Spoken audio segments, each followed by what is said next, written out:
Welcome back to Daily English Dive. It is great to be back. We have some really fascinating source notes to go through today. We do. And we have a very clear mission for today's deep dive. We are breaking down something called the Perfectionism Trap. Right. And this deep dive is crafted specifically for you, the English learner.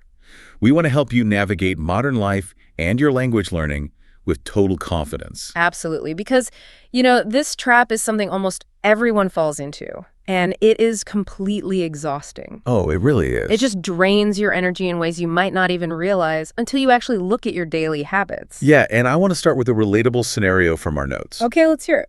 So, you spend a morning sitting at the desk, you're in a comfortable chair, you are doing absolutely zero physical exercise. Right, just sitting there. But by the end of it, your brain feels like it just ran a 40-kilometer marathon. That total mental marathon. Why? Because of one single email. Yeah.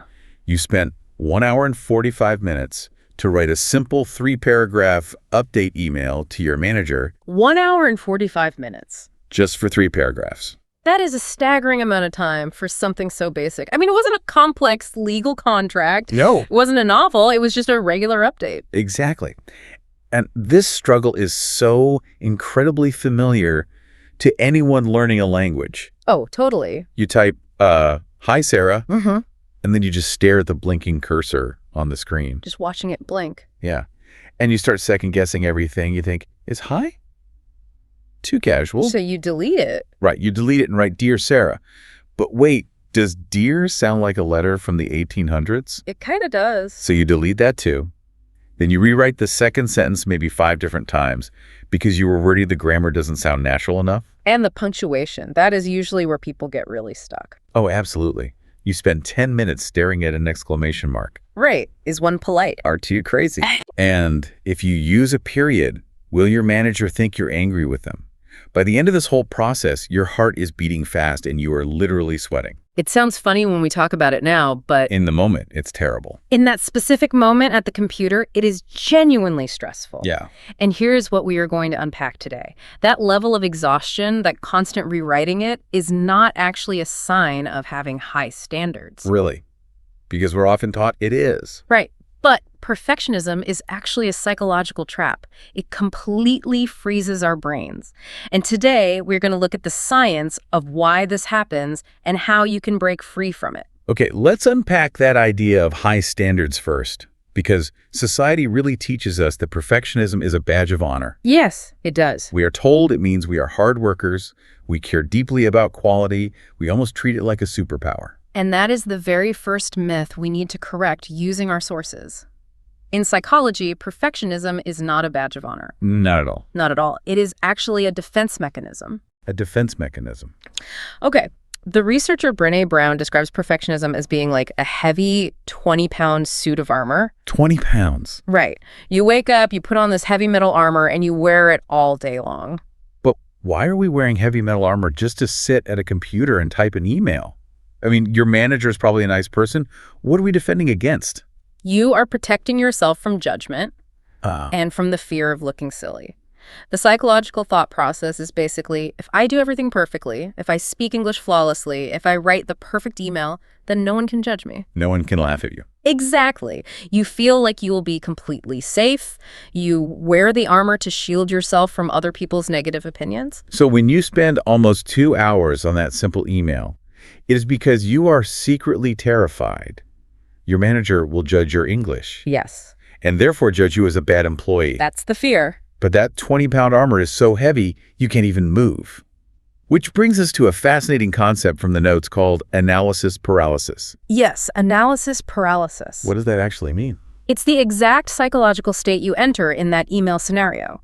Analysis means you are calculating and thinking very deeply about every minor detail. Like the hi versus dear. Right, and the 1 exclamation mark versus 2. And paralysis means you are completely frozen. You cannot take action. Because you're overthinking. You calculate so many tiny variables that your mental battery just drops to 0. So why does our brain freeze up like this? While someone else can just type the exact same update email in 3 minutes, hit send, and go enjoy a cup of coffee. To understand that, the sources look at two psychological profiles for making decisions. We have maximizers and satisficers. Okay, what is a maximizer? A maximizer is someone who will search forever for the absolute 100% perfect choice. Like finding the perfect word. Exactly. If they are having a conversation in English, they will literally pause the conversation to search their brain for the most advanced, flawless vocabulary word. But by the time they find that perfect advanced word, the conversation has already moved on. Yes. So the search for perfection actually ruins the communication. That is the tragic irony of the maximizer. Now, contrast that with a satisficer. A satisficer. Right. A satisficer has a standard, but once a choice is good enough and meets their basic needs, they accept it. They take action and they move on. So in conversation, a satisficer will just use a simple, basic word to keep the flow going. Yes, to maintain that human connection. Wait, let me make sure I understand this. A satisficer isn't just settling for bad work, right? They aren't just being lazy. No, not at all. They still have standards. Okay, good. But they recognize when a task is actually complete. They do not waste energy polishing something that is already doing its job perfectly well. So the goal for you, the listener, is to become more of a satisficer. But there is a huge mental block here. Our brains often tell us a scary lie. What's the lie? That if our English isn't 100% perfect, people will think we are foolish. Ah, yes. That feeling is what the sources call an all-or-nothing cognitive distortion. A cognitive distortion. That's a bit technical. It is basically just a thinking mistake. Okay, a thinking mistake. Right. All-or-nothing thinking means you believe that if something is not 100% a masterpiece, then it is 0% garbage. There is no middle ground. Exactly. You feel that if you make one small grammar mistake, the entire email or the entire conversation is completely ruined. How do we stop thinking that way?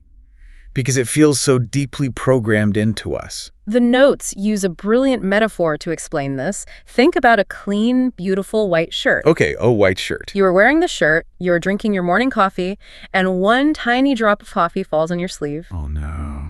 Do you immediately take off the shirt, throw it in the trash can, and decide the entire shirt is garbage? Oh, I see. Of course you don't. You wipe the tiny spot and you realize the rest of the shirt is still perfectly white and functional. You do not throw away the whole shirt. Right. So why would you throw away a fantastic conversation or a perfectly clear email over one tiny grammar stain? That makes so much sense. Language is a tool for connecting with people. It is not a strict math test. The stain doesn't ruin the shirt, and a small mistake doesn't ruin your communication. That really shifts the focus from being perfect to just communicating. But we still need a practical way to change this habit. When you're sitting at the computer. Yeah. How do we physically force our hands to start typing and bypass that paralysis? The notes provide a practical solution. It's called the first draft mindset. The first draft mindset. And they use the Sandcastle method to explain it. Sandcastles like at the beach. Exactly. If you go to the beach and want to build a beautiful, tall sandcastle, you do not start by picking up one tiny grain of sand with a pair of tweezers. Tweezers? No, that would take a million years. You cannot sculpt a beautiful sandcastle with tiny tweezers. No, you have to start with a giant bucket. You dump a big, messy, wet pile of sand onto the ground first. Yes. You need the messy pile to exist before you can shape it into anything good. Right. So practically speaking, you have to give yourself permission to build a messy sandcastle. You tell yourself, I'm going to write a terrible, messy draft of this email in 5 minutes. And when your goal is to write a terrible email, there is zero pressure. The pressure is gone. The analysis paralysis just vanishes because you cannot fail at making a mess. You type the messy draft, let the words flow, and then spend 2 minutes fixing the biggest grammar stains at the very end.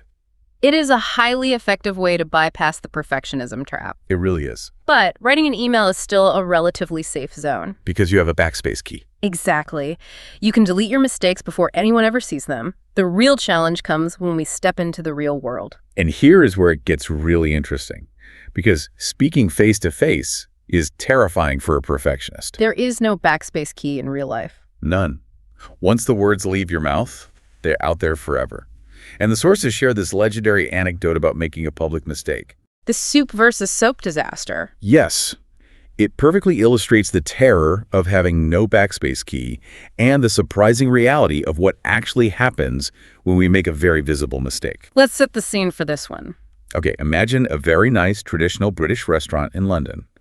It is a highly intimidating setting. Very fancy. There are crisp white tablecloths on the tables, heavy silver cutlery, quiet classical music playing, and the waiters are wearing beautiful formal suits. And you are sitting there, your English is at a beginner level. And that heavy perfectionist armor is firmly on. You look at the menu and decide you want to order the tomato soup. So what does the perfectionist do in this high-pressure situation? They panic. They practice the sentence in their head 50 times.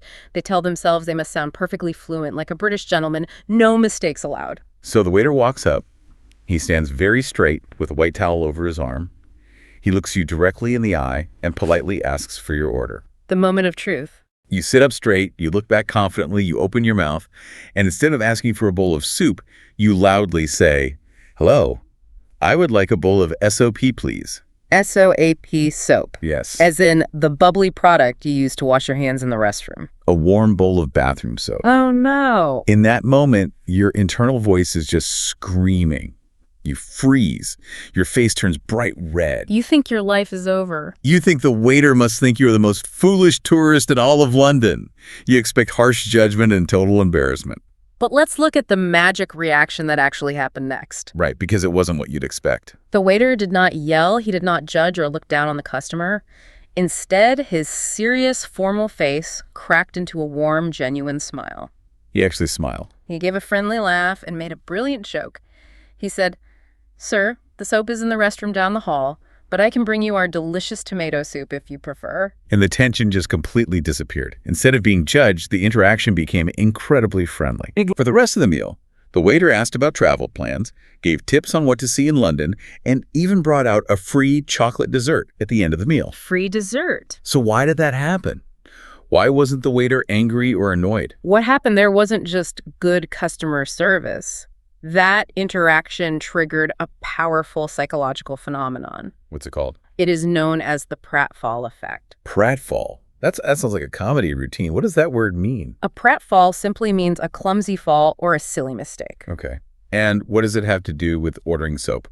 To understand this, we look back at a famous 1966 experiment by psychologist Elliot Aronson. 1966. Got it. Dr. Aronson wanted to test how these mistakes affect likability.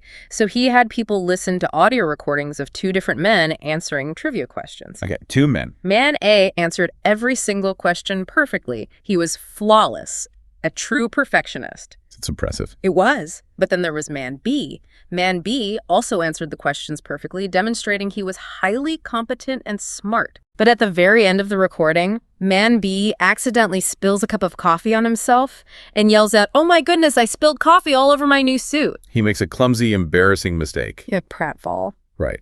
So when Dr. Aronson asked the listeners which man they liked more, you might assume they would pick the perfect, flawless Man A. You would think so. But they didn't. Well. Overwhelmingly, the listeners preferred Man B, the man who spilled the coffee. And this explains exactly why the waiter was so kind. 100% perfection is actually alienating. Alienating. Yeah. It pushes people away. Yes.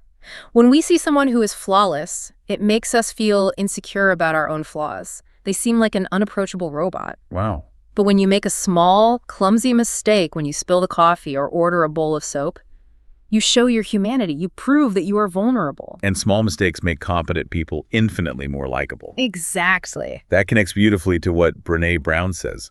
Vulnerability is the birthplace of connection. Yes, it is. When you sat there in the restaurant trying to be the perfect, flawless gentleman, your perfectionism was building a wall between you and the waiter. A huge wall. But the moment you made a silly mistake, that wall broke. You built a bridge of connection with another human being. It also completely busts a massive misconception for language learners. The sources call it the grammar police myth. The grammar police myth. Perfectionists often believe that native speakers are walking around with imaginary red pens, constantly judging verb tenses and pronunciation, just waiting to catch a mistake. But 99% of native speakers are not grammar police. No, they aren't. Think about it. If someone came to your country and tried to speak your native language but used the wrong word, would you laugh at them and call them stupid? Of course not. You would respect the immense courage it takes to speak a foreign language. Most people focus on the meaning of what you're saying, not the academic rules. Your mistakes aren't failures. They are endearing. Endearing, like they make people like you more. It is like watching a baby learn to walk. When a baby takes 2 steps and falls, we don't call them a failure. Right. We smile. We find it endearing, and we encourage them to try again. Native speakers view your sincere efforts to speak English in the exact same way. So when you do make a mistake, and you will, because we all do, how do you recover without over-apologizing? Because saying, "I'm so sorry, my English is terrible," 50 times just makes everyone uncomfortable. It really does. So what do we do instead? The sources provide a highly practical tool for this. It's called the OOPS framework. The OOPS framework, I like that. It has 3 simple steps to help you recover gracefully. Step 1, acknowledge the mistake lightly. Just say, "Oops," or give a little laugh.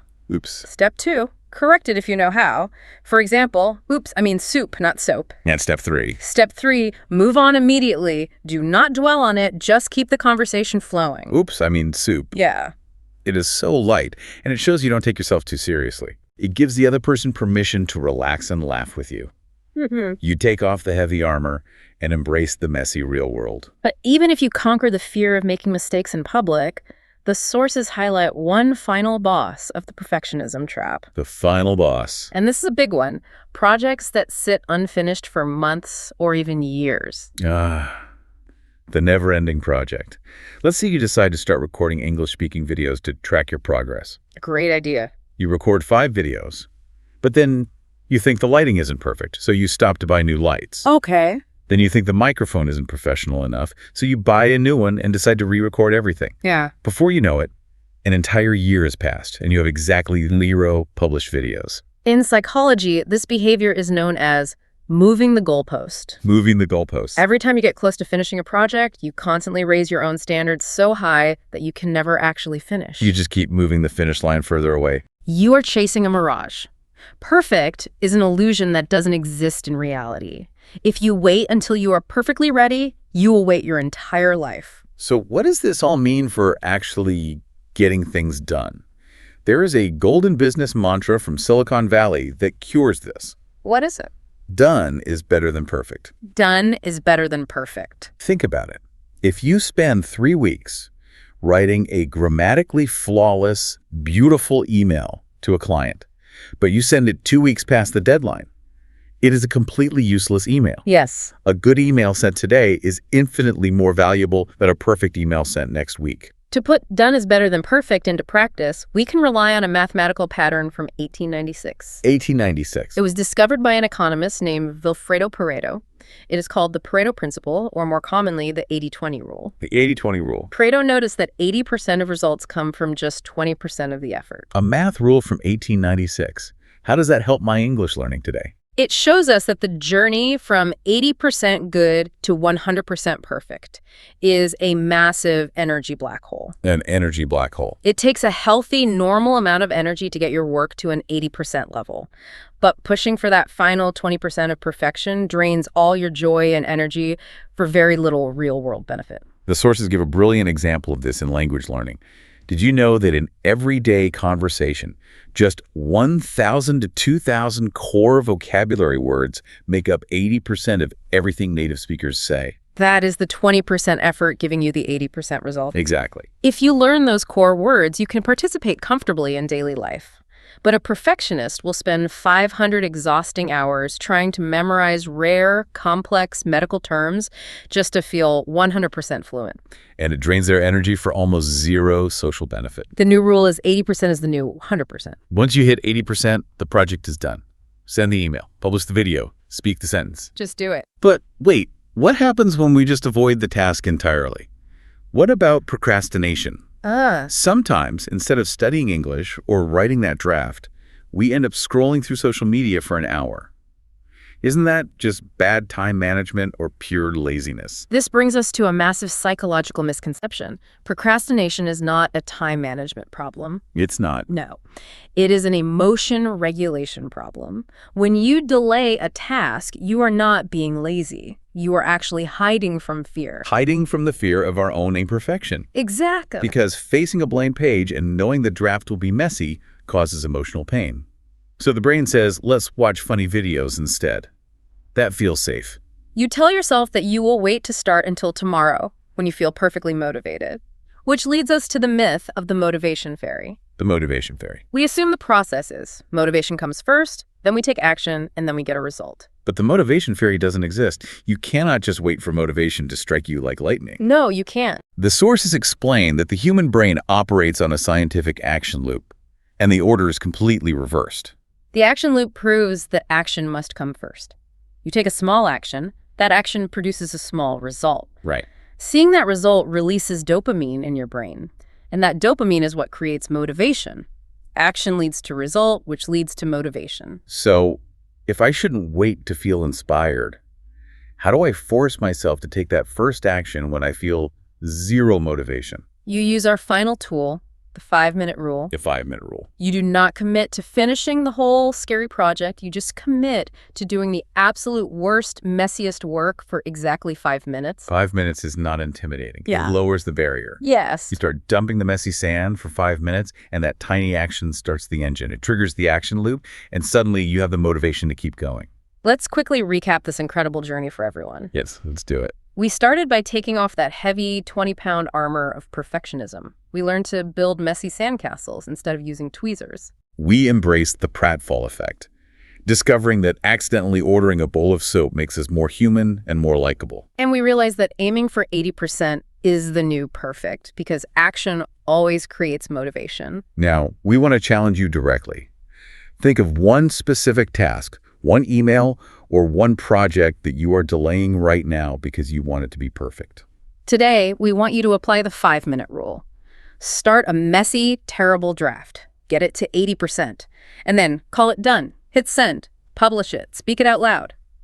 And as you move forward in your English journey, we leave you with a final thought to ponder. What's that? If you accept that 80% is the new perfect and you stop wasting your energy in that black hole of the final 20%, think about all the time you will get back. That's a lot of time. What could you accomplish with the hundreds of hours you save by not chasing a mirage? What new hobbies, what new skills, and what new human connections are waiting for you in all that reclaimed free time? What if the very mistakes you are spending so much exhausting energy trying to hide are actually the exact things that will make the world connect with you more deeply? It is an incredibly exciting thought. Think of all the doors that open when you stop trying to be flawless. Thank you for joining us on this deep dive. We hope you feel lighter and ready to take on the world.